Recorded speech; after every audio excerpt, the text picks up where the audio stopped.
BMI BMI का fertility से कोई लिंक है कि नहीं, ये एक बहुत बड़ा सवाल है। लोग सोचते हैं कि नहीं, मैं मोटा हूँ तो क्या मैं प्रेग्नेंट हो सकता हूँ ही नहीं, या कोई सोचता है कि मैं पतला हूँ तो मैं प्रेग्नेंट हो सकती हूँ कि नहीं, या मेल सोचेगा नहीं मैं तो मोटा हूँ, मुझे तो बच्चा नहीं कैरी करना है, इससे कोई फ़र्क नहीं पड़ता है।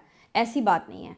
अगर आप मर्द हो या औरत हो, आपका बीएमआई अगर कम या ज़्यादा है तो वो प्रॉब्लमेटिक है।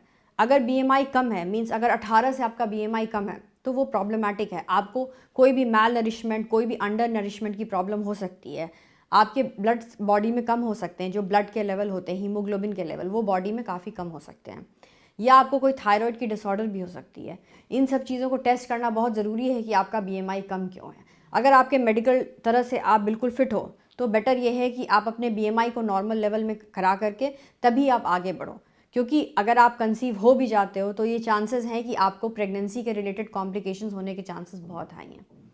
दूसरी ये है, अगर आपकी बीएमआई ज़्यादा है, ज़्यादा मतलब क्या कैटेगरी है, एक 25 से 30 के बीच में बीएमआई होती है तो हम आपको ओवरवेट बोलते हैं, और 30 से ऊपर जब बीएमआई होती है तो आपको हम ओबेस बोलते हैं। बीएमआई का कैलकुलेशन आपकी वजन और आपकी हाइट के साथ उसकी तुलना में एक फॉर्मूला लगा के किया जाता है। ये डॉक्टर्स को अच्छे से करना आता है कि वो किस तरह से आपकी बीएमआई निकाल सकते हैं। अगर आपका 30 से ऊपर बीएमआई है, मतलब अगर आप ओबेस के कैटेगरी में आ रहे हैं, तो फिर ये तो बिल्कुल ही सही नहीं है कि आप इस वक्त कोई प्रोसीजर कराएं।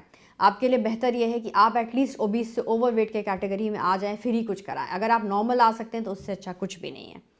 अगर आप ज़्यादा बढ़ा है आपका बीएमआई तो आपको सिर्फ फर्टिलिटी नहीं, और भी प्रॉब्लम्स होने के रिस्क हैं, जैसे आपको डायबिटीज़, हाइपरटेंशन, तरह तरह के मेटाबॉलिक डिसऑर्डर्स, इन सब होने का रिस्क होता है। तो इसलिए हमेशा बेटर होता है कि आप अपना बीएमआई कंट्रोल करो। अगर कोई मेल है जिसका बीएमआई बढ़ा है तो उस केस में उसको स्पर्म से रिलेटेड प्रॉब्लम्स होनी शुरू हो जाती हैं, उसके स्पर्म्स के काउंट कम हो जाते हैं, मॉर्फोलॉजी कम हो जाती है। अगर कोई फीमेल है, उसका बीएमआई ज़्यादा है, तो उसको पीसीओडी होने के रिस्क होते हैं, जिसमें कि अंडे या तो बनते नहीं है टाइम पे या फूटते नहीं है टाइम पे। इसके अलावा अगर आप कंसीव हो जाते हो तो आपको मेडिकल डिसऑर्डर्स होने के प्रॉब्लम होते हैं प्रेगनेंसी के दौरान, मिसकैरेज के चांसेस बढ़ जाते हैं। तो कुल मिला के आपको ये मैं बोलना चाहूँगी कि बीएमआई आपका कंट्रोल में होना चाहिए, वो 18 से 25 के बीच में होना चाहिए। 25 नहीं, मीन्स 24.9 होना चाहिए।